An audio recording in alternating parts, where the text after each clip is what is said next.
What happens at laser tag never stays at laser tag. Laser Unfocused Tag Talk. Laser Unfocused Tag Talk. I feel like you could be like in Ghostbusters or something. Oh my God, you have got some stories. Let's talk about laser tag. Who knew you were a laser tag legend? Time to get laser unfocused. Tag Talk with Tivia. Welcome to Laser Unfocused Tag Talk. Hi, I'm Tivia. Today we'll experience what I'm calling Podcast Live with the panel I moderated at this year's Amusement Expo International, featuring laser tag operator perspectives from longtime business owners Jenna Boyo, Jarett, Waite, and Bronwyn. All right, well, welcome everybody. Thank you so much for joining us. My name is Lori Jean Bridgeton. Some people know me better as Tivia or Tivia Chick from the blog TiviaChick+LaserTag.com. And I am delighted to be up here moderating this panel with several longtime laser tag operators. And these operators are here with us because they have between 1 and 2 decades of experience. So they have a lot to share about how things have changed and what their businesses are looking like, and hopefully there will be opportunities for some questions as well, so maybe you can gain something from the benefit of their experiences along the way. I'd like to introduce them, and I'll then give you an opportunity to tell a little bit about your business, but I'm being joined right now by Jenna Boyo, and Bronwyn and Jarett Waite. And I'd like for you to each introduce your own business and just a brief background of your experience in the industry. So Jenna, would you like to start us out? That's why you sat me here right next to you, so I can go first. I'm the one with the 2 decades, because I'm old and she just called me on that. I'm from West Coast Canada. I bought my laser tag when I was 19 years old. No one would hire me, so I bought my job. I was told to stop saying that. And then a year after that, at 20 years old, I bought a bowling center. I ran that until 2018, and now I'm back with sold that, and now I'm with just the laser tag, and now I'm expanding into a multi-traction venue. I served on there. I have a committee, FEC committee for a couple years there. Hi, buddy. Miss you. Basically just love this industry. I tried to leave a couple times, and then I realized you can't get a regular job and throw bouncy balls at children and not get in trouble. So stayed in the industry, love it, won't leave, you're stuck with me. And your business is Planet Laser Kelowna. Yes. So we gotta give a shout out. Thank you. And Bronwyn, would you introduce your business and your background? Yes, Invasion Laser Tag. We're in San Marcos, California, a little bit past San Diego. We have been in business since 2011. I'm a former teacher, so I was working with kids, so it made sense to go into the entertainment industry. It is a bit more fun. Kids don't have to sit still at our place. And Jarett. Yeah, so been in the industry for 18 years, just married into the family at the right time. They started it back in 2000, so we'll hit 25 years here at the end of the year. It's Laser Mania Family Fun Center in St. George, Utah. So we've got laser tag, black light mini golf, 4D movie ride, retrocade, 2 different kinds of VR, and our 50-piece token arcade. So lots going on there. We're in 12,000 square feet. So usually when I tell people about it, they ask how in the world do you fit all that, and we make it work. Very good. So with a lot of experience and longevity up on this stage, I'd love for each of you to give us an idea of, is there any one particular thing that you can identify that you really feel has made the biggest difference to the longevity of your business and you running it for so long? Jenna, you want to start us out? Yeah. So I have the idea that every person that comes in our facility is a potential walking billboard. So whether it's somebody coming for a birthday party or corporate or just walking in, really making a lasting impression on each one of them. Remembering personal details about some of them. You have these decent conversations at check-in or whatever it ends up being, and we utilize a software where we can make notes and little comments about certain people that come in, whether it's what they did that day or something about their kid or whatever, so that when they come other times we're able to remember that. I have a terrible memory, so we have to use the software, but I have had kids that came in and started laser tagging when they were 2 years old, and now they are graduated, having their own kids, and just having that experience and remembering them really kind of ties us into the community and creates that repeat play over time. Definitely, it personalizes the experience when you remember even a detail like, oh, that was a pretty bracelet you had, or, glad you were here for that party. So, one thing that you might share, Bronwyn? Definitely agree with Jenna that customer service is really important. People need to feel like they have a connection to your place. People are fickle, but in the end, they will come back. A good experience. I want my birthday party here because we came last week and it was great. And that's the bottom line is customer service is important. Yeah, I'll agree with that as well, for sure. In our facility, we're a little bit unique in that we're kind of the little guy in town. So there's another bigger fun center in town. We've been around about the same amount of time. They started a little before us. And so we've always had to kind of brand ourselves as kind of the hometown fun center. Like, we're going to take care of you. Maybe we don't have the latest arcade game, but we're going to give you a really good value. We're going to take care of you. Something breaks. People know if they go to the bigger facility, sometimes you get lost in that mix. And so in our place, like, we'll take care of you. And so it's been more about providing really good value for people. When they walk in, they know they're going to be taken care of, and they'll walk out. They should walk out happy. They don't feel like they got ripped off. Definitely. Now, we're all here because we want to increase our operations revenue, and you all have different ways that you've gone about that, being in different markets. So I'd love to know what you would say is your biggest revenue generating tip that might be of benefit to other operators. And we'll mix this up. We'll start with Bronwyn this time. Obviously, it's raising your prices. We have always struggled with this, thinking, I always bring it to myself. Okay, where am I going to bring, my kids? But everything's gotten expensive, and we've always been hesitant to raise prices. And recently, we've just realized that we need to know our value. And so, I feel like it's affordable, but it's not cheap. So if you're providing an experience, you can elevate the experience and make it worth a little bit more, and then that's a great way to definitely increase the revenue. Right, I have a second one too. I'm not afraid to give things away. I know I said raise your prices, but if a family comes in and you kind of know that the kids are going to play, mom's kind of on the fence, dad's kind of on the fence, and the game's not busy, I just say, oh, do you guys want to jump in? And they'll go, oh, yeah. And they go in. Next time they come, they buy it for themselves as well, because they realize it was fun and they didn't want to try it because it is a little bit pricey. But next time they come, you do definitely get the money back.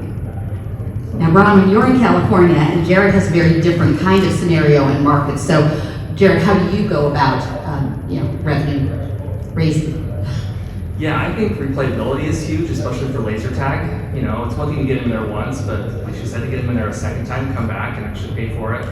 And the one of my pet peeves in laser tag arenas is having enough cover. So if you ever visit my arena or see pictures of it, there are a lot of walls. There's a lot of cover, a lot of places to hide. And I've been in arenas where they're just so open, or they'll have, instead of walls, they have like metal fencing or grating, things like that, where you can shoot through it pretty easily.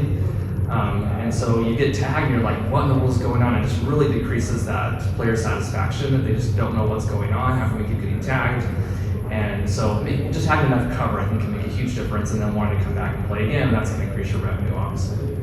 Sure, a good game, that makes it worth it. It kind of goes hand in hand with it. So, and Jenna, what do you think? So when did COVID hit? Does anyone remember? I was told not to say COVID. I think that's part of our theme. We used to run 17-minute long games of laser tag. We called them extreme games of laser tag. And we charged, I think when I started 20 years ago, we were charging $6.50 for that. Most people did 2 games, some did 3. And I was under the impression you can't change things. You're in the industry, you do the same thing, it's working, if it's not broken, don't fix it. COVID hit and we had to do private games. And there was no way we could do, not private, but we had to have extremely limited numbers in our arena. The only way to make the money that we needed was to shorten the games. And I am a little stubborn. My husband sort of knows a little bit. Happy anniversary next week, with you. Was it 13 years? But anyway, we switched to 12-minute long games so I could get the 4 games in an hour. We did raise prices a little bit, but what we did is we increased packages. So not only were we able to put more games in per hour, but we got more money per cap out of them, because we were saying, We have a 25-piece arcade and a Relics roller coaster, which is a standalone VR, what I would say, attraction. So even though it's standalone, we actually have people coming in specifically for either the arcade or the VR. So what we ended up doing, instead of having 13.50 people coming in for the 45 minutes of laser tag, we charge $25. You get the 2 games, a roller coaster, and a $7 game card, or whatever it ends up being.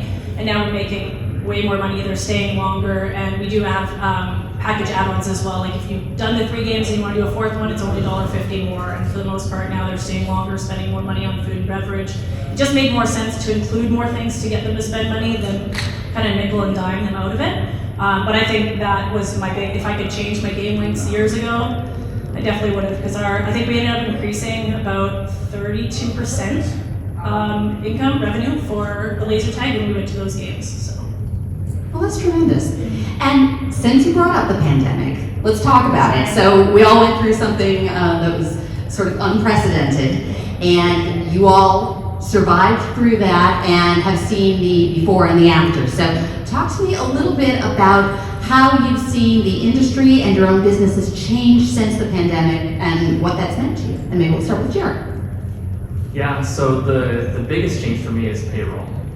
So, we were paying our front line about $9 an hour, which was already above our minimum wage in Utah, but was still, pretty good. And, now they won't even sniff at that. So we're paying about 11 for our front line. My managers used to make 11, and now they're making about 19, 20. And so it's just, a big increase in payroll. And then where do you make that up? You have to raise prices. There's only so many ways you can cut corners, and it feels like everything else is going up. So that's been the hard thing. It's just inflation just really affects everything. Bring it back. Oh, sweet. Here you go. What was the question? How have things changed since the pandemic? Our arena is about 6,000 square feet. We have 38 vests in it. When I started 20 years ago, it was same size, and we had 22 vests. So it was, we've obviously added more and increased more. But the biggest thing, I don't know if you guys ever have this challenge, but people want the arena to themselves sometimes. It's like walking into a movie theater and being like, I just want to watch it with my friend. That's not how that works. I can't go to my landlord and say, hey, they wanted to have 2 people in. Can I pay like 2%? Any chance? So people used to complain all the time. So we had a big thing saying, if you want to book privately, you can, but it's $480 per game. And people were like, holy crap, maybe I will play with other people. So it was a fun conversation. So when COVID hit, it was, we have to do private games. We have to only allow core bubbles in, or single family households, or whatever it was. And then people got so used to that when we started to come out of it, they expected it. So instead of us going back to if you want to do it, you're going to have to pay $480, we ended up changing the numbers so that, which helped shortening the games, is that if you want to do private, you absolutely can.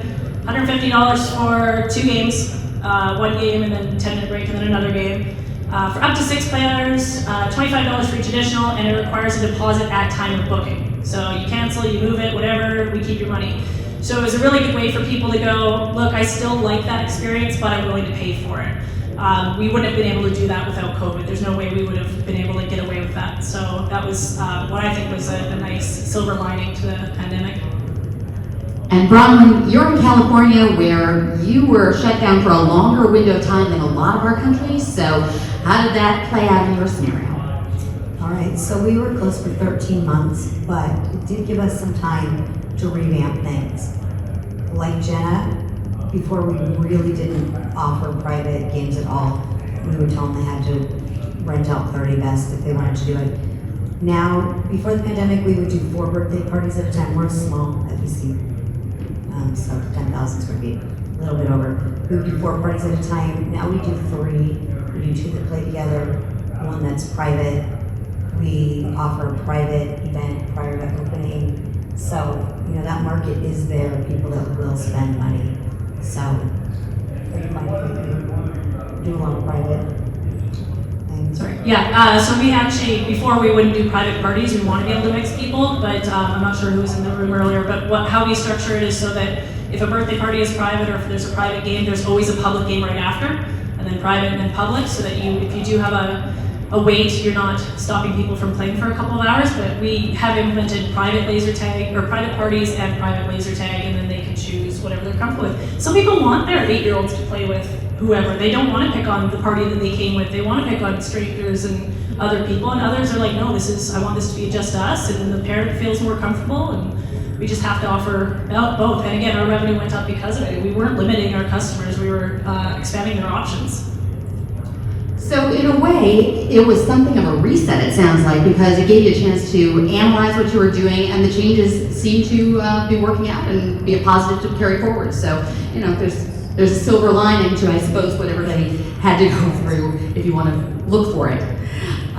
And sometimes you have to think out of the box. Now, I hope some of you already know this, but for anybody who doesn't, International Laser Tag Day is coming up. It is on March 28th every year, and this could be an opportunity. You've still got a week to plan something. This could be an opportunity for any operators who want to do something special or celebrate the occasion or simply think out of the box on a random day.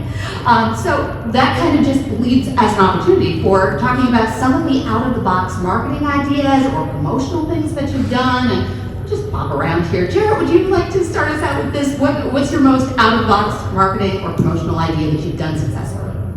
Okay, so I think parade floats and local parades are really effective or just really hard. Whether you're, where you store a float from parade to parade and who's on it, but you see a ton of, it's your core demographic, and you're throwing candy to them, they love you. So that's definitely out of the box, but really effective, but hard. The other one that's easier that we've done for years is we have a local festival for reading, and they have vendors, and we set up a booth, and we have a Plinko game, and 2 of the slots down there for a free pass, the rest are for leftover redemption stuff we can't sell. And pick something from the table to get one of those slots, and we see that's again our core demographic. It's not expensive. It takes an employee or two to sit there all day, and they have fun with the kids, and we just see a ton of the community that way, and that kind of just reinforces that hometown fun center. We really are. We're real people. We're not just some corporation. We want to take care of you, and that works well for us. Very good. Who would like to jump in? Out of the box ideas? So we do a fair amount of fundraisers, and we used to do a 50-50 split. And a little while ago, we decided that we would just do some free fundraisers. We'd always kind of done free ones for anything our kids were involved in. We're involved in the community. We live in the community. We raised our kids in the community. So we've started doing free fundraisers where the organization keeps all of the money, and that seems to be going over well, obviously, but we're getting a lot of positive feedback.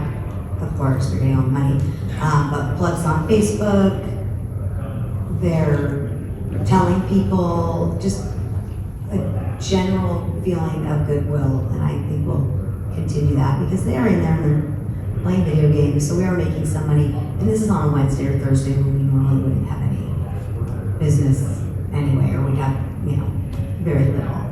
So it's not really impacting business. And now we have people, when 5 people show up, there's another 20 for them to play with. So it's kind of a win-win. Well, that's great. And it's free word of mouth advertising. And they're doing all the advertising for you. Yes.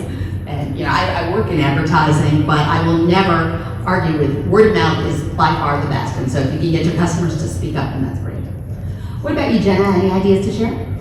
So Canada here. Our school district doesn't think laser tag is a great thing. We're not even, because it's a war game, we say, it's not, it's tagging, it's team building, it's exciting. I've gone to the school district, we've done all that fun stuff. One of the programs we put in to get people to realize that we are more approachable is the discounts for report cards. So I'm not sure how it works down here, but for us, back in the day, I'm old, it was 8 courses per semester. So if you got 6 A's, you got a free game of laser tag. If you have a B, or then if it's just an A, it's a $1 off, 50 cents for a B, 25 cents off for a C and C+. So we were able to spread that into the school system, saying that Planet Laser is actually trying to support good grades, and that it kind of gave us the positive spin where the school district had originally thought of us as more of a prohibited activity. So that was something that we came up with where, we get church groups all the time, we get youth groups, we get all of that, but the school district was the one that we couldn't figure out, and it's an uphill battle for the in-school programs, like PE programs, gym programs, but as far as getting the students to still come in and experience us, that was the best way that we were able to do it. I think that's terrific. It kind of puts me in mind of the reading program that Pizza Huts used to have. So, I think that's a great way to give an incentive and reward kids for doing right. So, now, speaking of kids, because probably you have a lot of younger employees, you all have very clear visions for what your business should be like and how you want to present to the public, and these are all great ideas as long as your staff is able to implement your vision. So do you have any tips about things that you do to make sure that the employees that you hire are doing the right things to elevate the impression of your business? Who's going to say core values? Who wants to say it first? Come on, it's the industry buzzword.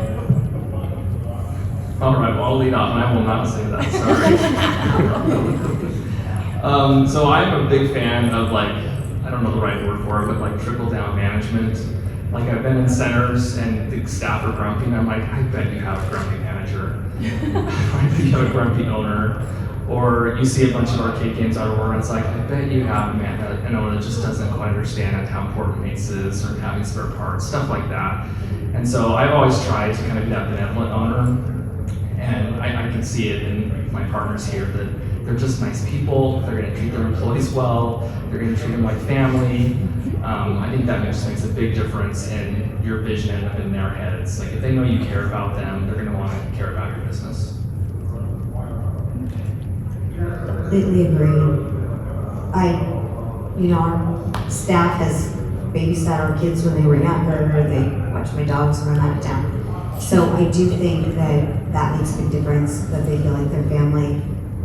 There's nothing I ask them to do that I won't do myself. I've done parties. It is not fun. So I do understand how hard they work, and I think that they know that. We let them bring their families in, play for free, give them tokens, whatever. And all those things, I think they feel bad calling in sick when they're really not sick, or doing anything that I would frown upon, because they feel like we're good to them, so in turn they're good to us. I have great staff right now. And Jenna? Say it. Core values. So I guess my experience is a little different because I started my facility when I was 19. So I was the mistreated teenager owner. Which was really fun because people used to say, oh, I want to talk to the owner, where's your dad? And then I got a little bit older and, oh, I want to talk to the owner, where's your husband? And I'm like, he's an automotive painter, man, what do you want from me? Leave me alone. So I got to go through all the terrible customer service and how they treated me and how I know how my staff feel. I actually looked at one of my staff the other day and she told me she was 19. I'm like, oh my God, that's what I look like? I'm not taking me seriously either. Oh my God, I have so many people who apologize. I was like, God, no, I get it. I'm like that kid in the dollar store with the backpack where everyone thinks they're going to steal. That was me, and I saw that in her. So I got to go through all the hardship and all that fun stuff. So as they're coming to me and they're like, oh, it's so frustrating, the parents aren't listening to me or the mom won't let me. I'm like, I know, I've been there, I've gotten this. So I'm thankful to go through all that hard times, and I didn't have somebody above me to protect me, and now I'm that person protecting my staff from whatever they're going through and whatever they needed to be trained for. That I didn't have the opportunity for. So, yeah, it's been fun. Well, very good. Well, I think, that when you take care of your people, obviously you're seeing that come through, and that makes a difference to how your business is presented. And I'm sure you can tell that when you walk into another business. I've played in a lot of laser tag arenas myself, and so I've seen and gotten that first impression right off the bat. But you've all been to your fair share of businesses, and I'd love to know if there's any laser tag arena you've visited other than your own where you've really been impressed by what you saw, their operations, and specifically what is it that they did or that you witnessed that you said, boy, that was really done well. Shout them out. Jenna, you want to start us? All of them. No, I'm like the weirdest mystery shopper though. When I go in, I'm like, oh, they did that with their CFP. It's like, oh, that's interesting. So I think my favorite arena was in Issaquah years ago. It's closed now. It was like a Mad Hatter themed place, but the staff were really good. The layout of the facility was really neat. I didn't get the opportunity to go to the one in, I can't say it, Metairie, yes. I've heard amazing. They actually had like a catwalk go through that instead of having an observation room or an observation deck, you could walk through the arena where people were playing. I love that kind of stuff. I love the interactivity. We just had that session on not hiding your arena. Laser tags are known to be hiding in the back of the facility where nobody can see inside, and you have to make it more attractive and try and get people in there. And how do we do that? And other than having your staff walking through, I love doing this, with the vests on and being like, that was so good. They have to take their name badges off so they don't look like they're cheating go-go dancers. But it shows there's laser tag wearers and that person looks excited, right? So, yeah, the answer was this clock. That was a good one. Sorry. Oh, okay. ADHD. Bronwyn, a favorite arena that you've seen that has done things well? Stratum it was in Arizona. Yeah, Mesa, Arizona. It is no longer around, but theming-wise, absolutely amazing. You walked in, you felt like you were at Disneyland. Then the arena itself was an underground kind of a theme. The theming was absolutely amazing. Comic book strips all over, really amazing. However, it was big. I mean, I think they ran 100 people, so you didn't get the mom and pop feel. It seemed more corporate, but a family didn't own it, but amazing. Yeah, they really did theming well, and I'll just interject. One thing I particularly remember about that one, because I think it's all about the impressions. What do you take away? What do you remember? I remember they had one of those rotating vortexes that would take you between the briefing room and the vesting room. And what really stood out about that, I mean, we've all experienced a vortex, but going between here to there where you started your experience, it was really like you were going from one reality into another. And so I agreed. I thought they did that very well. And Jarett, where have you seen things done well? Yeah, mine is a little bit different. Belmont Park, we went there as a family last summer, and their operations were a little bit interesting, but the arena was really cool. So it was 3 stories, and there wasn't really like a dark corner in that arena. Like almost every part of the arena was playable, but it was 3 stories that were really just laid out really cool. I felt like I was inside of a robot. I don't think that's the idea necessarily, but it was just a lot of metal and just looked really cool. And what really stuck out to me was in their briefing room, they had a really good backlit map of the whole arena. And so as a new player, often that first game is kind of a waste because you're just wandering around figuring out the best spot to camp and to play. And I felt like going in, okay, I know exactly where I'm going to go. That makes sense to me. And so, if you have your arena designed by a company, a lot of times they'll have that CAD file. They may have some 3D renderings that you could actually maybe use to make that map if you don't have one.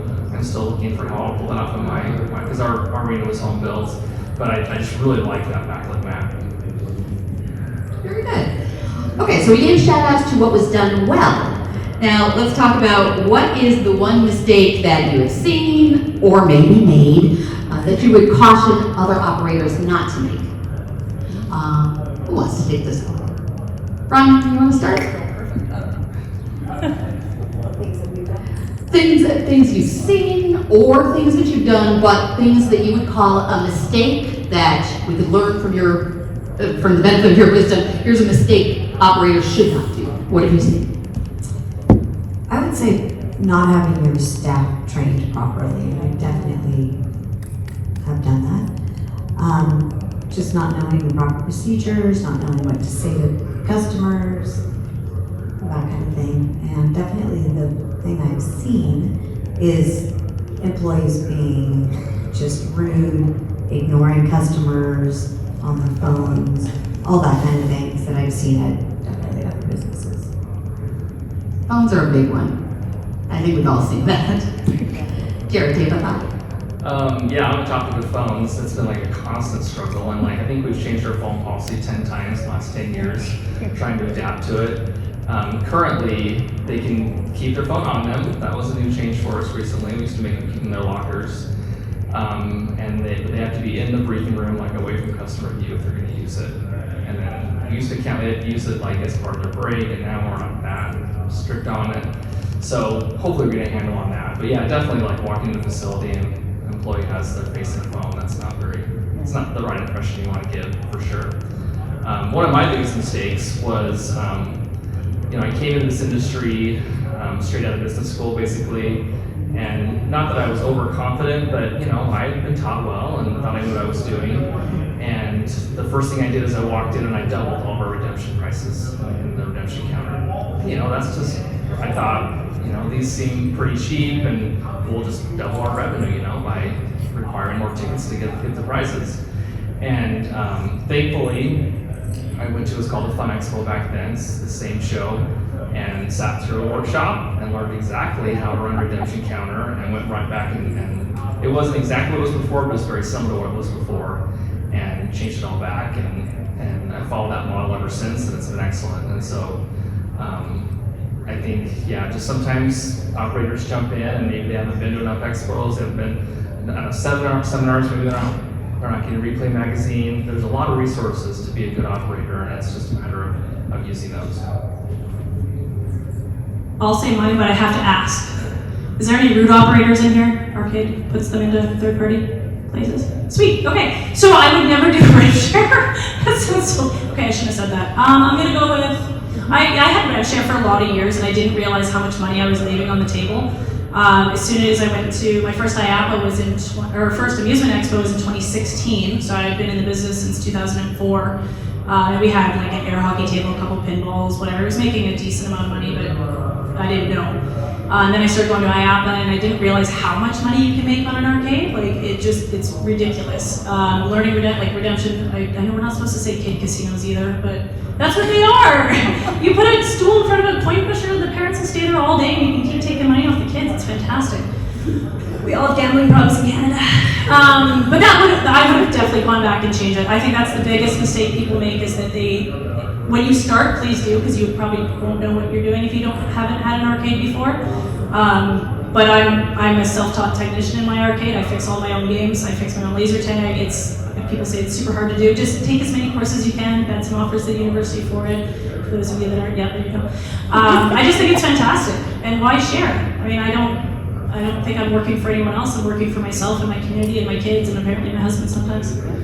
He's bougie. He likes nice hotel rooms. So anyway, that's what I would do. And also I would go to more trade shows sooner. That would be the other one, is just get out there. I think when I started and I fell in love with these shows, I was going to like 4 or 5 a year. And Rob said, "Can you please stay home once in a while?" And I was like, I have so much to learn. So I think that those are the two things I would go back and do differently, is definitely get educated quicker and do your own thing if you can learn to be a little bit more technically savvy.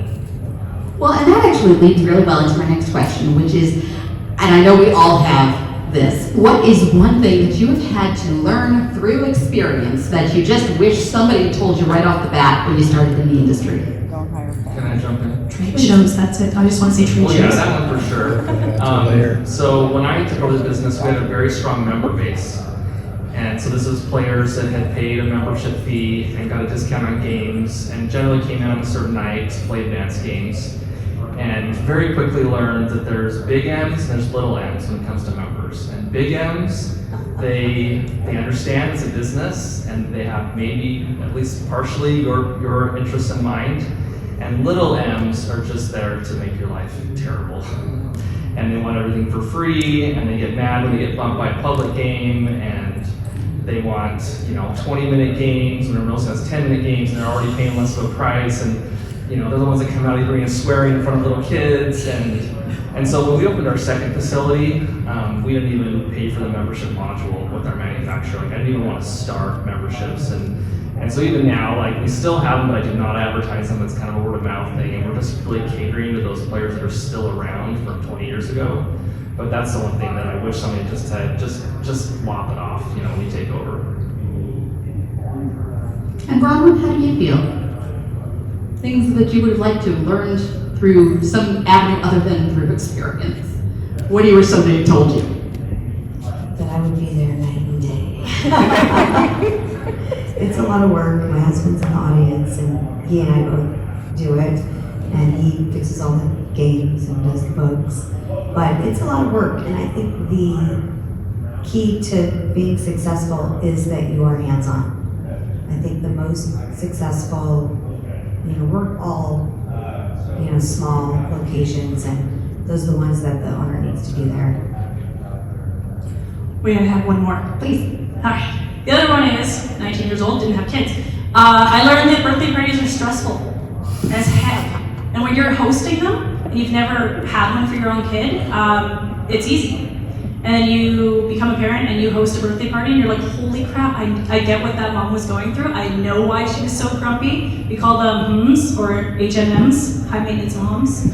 Well, and then you know, right? Because then you're like, oh, that lady over there's a and they're like, okay, go kiss her butt for like 2 hours and make sure she's happy because she's already stressed enough. And I wish as I was doing birthday parties, I understood the stress that the moms and the dads were going through. Now I get it. So that was one thing that through experience I had to learn. Okay, and our audience has just learned some new terminology, so Also, OSBs and OSGs, overly sensitive boys, overly sensitive girls. You know, that kid needs a lot more attention than a normal one. So those are the other terms we use in our facility. Alright. So some great things that you wish you could have learned some other way by experience. But we've got a group out here that is hopefully going to learn something from your experiences. So at this point, I'd just love to open it up and see if anybody has some questions for our panel about anything related to laser tag or how maybe they can be helpful to assisting you with something in your business. Does anybody have a question for anybody here? I'll just repeat the question so it's a little bit louder. So laser tag with no arcade, wanting to know how beneficial, how important is an arcade to your business. So please take it away. Just to give you an idea of when I took over, we had, I think it was a pinball game, an air hockey, and one of those multi games. And I was maybe making $400 a month with the exact same space I have now. I have almost 25 games, and I make about $10,000 a week. So that's why I'm saying it was huge. We also, that number was half when I went from tokens and tickets to game cards. Because the upsell ability was amazing. Like people would come in and buy just a couple dollars. Now they do $5, $10, $15, $75 cards because they know they can get free attractions added on. So the value add is there. But I still kick myself that I didn't do it sooner. Yeah, that would have been, I don't know how big your space is that you might be able to put something in there. But if you think about it, arcade machines are on average, it used to be $200 to $300 a week per machine in revenue. You can also adjust your numbers if you're doing redemption. You can, I think we have like a 12% payout, but everyone says do 20 to 25 so they can see. So it depends on where you are and what your competitors are doing. Even at the 12% payout that we do, people end up with something great out of it. Because we have it in our birthday packages, we also, to get that, because game cards are 26 cents or whatever, depending on who you get them from. If they come to the redemption center before they leave and they don't have any tickets or they have 5 tickets, we give them a prize worth 25 tickets. So we recoup the card, they get a prize, everyone's happy. So that in itself was a really good marketing thing. We don't want anyone to leave empty-handed. But I mean, I've gone to places that they only do video, there's no redemption, but I just think redemption is where the money is at. Yeah, so for us, you know, it used to be laser tag was like my business is called Laser Media. Like we were Laser Tag Arena, we slowly expanded over time. And when I took over, the arcade was maybe 10% of our total revenue for the facility, and now it's over half. So, and I remember coming to these shows and being told that, like, your arcade should be making about half your revenue, thinking, how will I ever get there? I was usually around 25% of my revenue, and it really just does come down to just having good games, and they are redemption games. I do have, you know, a few video games, but I definitely recommend looking up Frank Zielinski, Frank the Crank. That's that forum I was talking about, how to price redemption games, how to do payouts, all that. He definitely knows what he's talking about, and it's worked for me for years. And it is crazy. The only downside of that, I would say, is the arcade's a very hungry beast. So just think of all the prices you'll be giving. You know, with laser tag, maybe you have a licensing fee you pay every year, maybe there's some parts you have to pay for, some repairs in the arena, but you've got a payout that you are covering. You know, you're ordering prizes on a regular basis, anywhere from 12%, I'm closer to 28%. I need to dial down some of my games, but so basically, you know, a lot of revenue comes in, 25 is going back out in prizes. And it's profitable, it's a really good profit center, but that's just something else to think about. Definitely at least get a few games to occupy people. Even if you just have some instant redemption, and if you don't have a lot of space, they don't take up a whole lot. Especially those squishies. Oh my gosh. Dogs. No. Sensory? We have a squishy, what are they called? Squishies? There's like a line, 17-year-old boys are in line for these dumb little squishy things. You're like, what the heck does this 17-year-old boy, I want a squishy form, but they are. It's weird. I mean, 8-year-old girls, everybody, parents are in line for them. We also have a duck crane. It's not quite as popular, but Yeah, I was gonna say a crane, like that's just kind of an instant money maker. It's just a fancy vending machine. Make sure kids win from it, and everyone else wants to play it. And you just keep those percentages right, and everyone's really happy. And that doesn't take up hardly any space, and they're not very expensive. Like a good crane, brand new, is I don't know. 2,500. Yeah, exactly. 2,500. That's really not a huge investment. And we use our arcade for marketing sometimes, like if there's a new trend coming out, like the Super Mario movie, and we make sure we get the plushies in that are Super Mario, put them on your social media, hits all the tags, and then people are happy to come in and out. Bob Ross, I don't know why that's still a thing. Bob Ross toasters, yes, those are awesome. It helps. I'm just curious, what would you say is the most popular redemption item that you've got? Sensory, anything sensory? Fruities.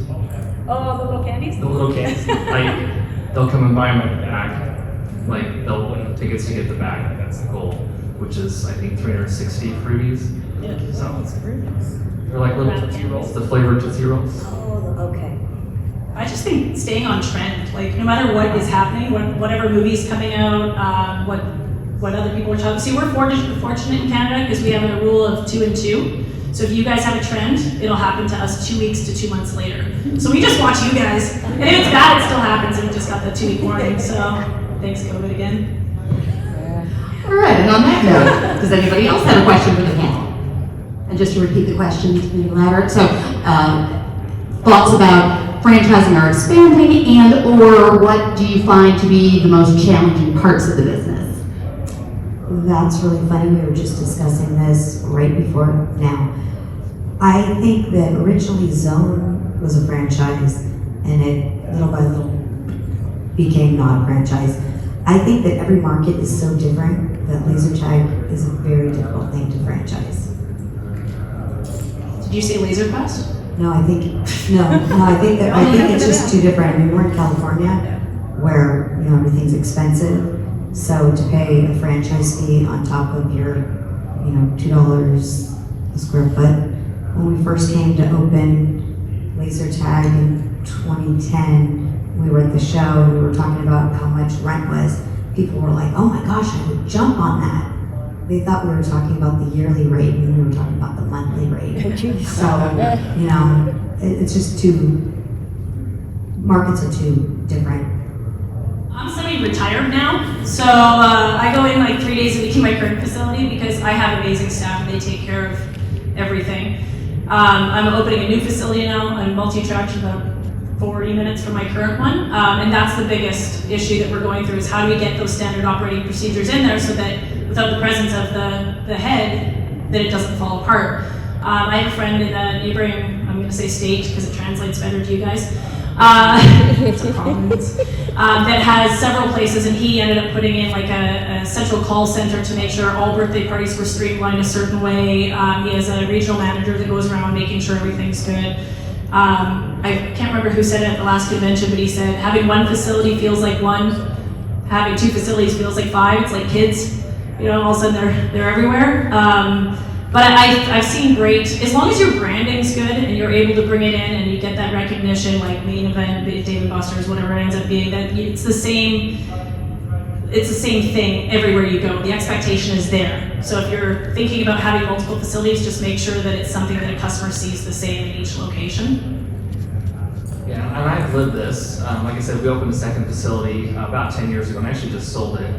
And the new owner, we've got enough procedures in place, a good manager. I think they're just going in twice a week to collect the money, count the arcade, do stuff like that. But it took probably, I'd say 5 years to get to that point where you didn't have to be there on a regular basis. Maybe not quite that long, but I've just seen, even it was hard to translate our guest experience to that second facility because you're just putting so much trust in the manager, and they may be hours away. And so that's probably the biggest challenge that I saw in having 2 facilities is the guest experience. What was the difference between the 2? Even though it's the same branding, same employee manuals, same equipment, same arcade games, but there's just so much reliance on that guest experience based off of how the managers are treating their staff and how it all trickles down. Very good thoughts on that. Any other questions? no other questions. I have a question. I would love to know, what has been your greatest satisfaction being an operator? And I mean, Jen talked about this earlier, but you know, we have people bringing their kids in now that had their first date at my facility, or they proposed at my facility. Like, we've been around long enough that there's just that tie to the community that's just so fun, and just knowing that we offer that good experience for families that maybe need to get away from something hard in their life or need to celebrate something, you know, being that option for them. And then at the same token, like, it's funny, we've had so many employees that are with us for a long time, and then, you know, they want to grow up and they go do something else, and then they're back asking for a job 6 months later. Like, I know I have a good environment for my staff. We pay them well enough now, especially with the pandemic, we really pay them well enough. And it's such a good environment that the grass is always greener, and then they end up coming back. It's kind of fun. Yeah, I've had the same thing where staff leave because their parents are like, go get a real job. And I'm like, if they're getting a real job, I have to get a real job, so I don't want to do that. So they've gone and worked in law offices and dental offices and you name it, and they come back. And they're like, I didn't like my job, I didn't like what I was doing. And I think it takes a very special personality to work in this industry. And I think that if you find the right people and you speak to them the right way and train them the way you want to. I think the other neat thing about having kids after being in business was learning that I can't micromanage. I can't teach my kid how to walk. I could teach my kid how to walk, but Rob did it for me. You can't go to math class for them. There we go, that's a better example. You have to allow them to learn and grow and do their thing. And I think that's why they feel so strongly about the business. They want to come back to it because they know that they're heard and they know they're appreciated and they know that they can trust me. And, you know, I think that's kind of that. I think the best part of being in this business is that we're selling fun. It's a really great thing to be able to be a good steward in your community, to, you know, give back, to provide birthday parties that are really fun. Kids get to a certain age, especially boys, where, you know, they don't really want to do anything with their parents, so to have something that they can do and connect as a family is a valuable thing to have in a community. So that's what I get out of it. That's my best. Well, before we wrap things up, I'm just going to ask one final question of our panel, and that is, what single piece of advice would each of you like to impart to a new operator or even existing operators? What advice would you give to a fellow laser tag operator to help them have the same longevity that you've had with your businesses? I can start out. So it's what we've already said, come to trade shows, come to the education part, learn all that stuff. But my bonus one is don't throw gold to the street. So I heard this at a trade show a couple years ago, and the idea is if you have someone come in and apply, and maybe you don't have a position open, or there's someone slightly better that got the job, that they're awesome as well, just hire them. Like, they'll end up bumping out of people for shifts, like your staff manager will probably schedule them eventually more, and things work out. Just don't let that really good employee walk out the door. Like, figure out a way to fit them in, so don't throw gold to the street. Very good. The advice I would give is if you are on a rev share to get out of it quickly. Oh, that's yours. I'm sorry. Any rude operators walking? No? And you have to have a pulse on your business. I think a lot of people just think that it's going to run itself, and it doesn't. Networking obviously for me is huge. I would have met 80% of the people that I know in this industry without being loud and personable. So I think going to those networking events after, meeting people, asking questions, finding other operators, finding out, there's a roller skating expo you could go to, why not? Maybe you'll meet an operator there that just speaks something in the laser tag. You don't have to pick just laser tag specific things. And because we're so diverse now with having bowling, laser tag, and axe throwing, and just talk to any operator you can, because they're gonna give you the most honest advice. And if there's any manufacturers in the room, you will too. I know that. Obviously, you're not in it for the sale. But no, they do. A lot of the manufacturers will give you really good, honest advice. But there's nothing like peer-to-peer support. So I think that's a huge thing. Is go to these after these networking events, hang out there. Just don't run to your room or the roulette table for 5 minutes. That's all I'm asking. Very good. Good advice at the end there too. And I just want to say a very big thank you to my guest panel here, Jarett, Waite, Bronwyn, Jenna Boyo, for sharing with them their experience. I hope that everybody took something away from this, and if you would like to hear more information and perspectives from operators, I will encourage you to not only check out TiviaChickLovesLaserTag.com, but the podcast Laser Unfocused Tag Talk, where I will have more guests just like our awesome panel here. So thank you all for taking some time to be with us here today. Thank you for Amusement Expo. Thanks for checking out this episode of Laser Unfocused Tag Talk. Listen for more episodes on the first and third Friday of each month. Want to be a guest on an upcoming episode? Find out more and follow my blog and website at TiviaChickLovesLaserTag.com.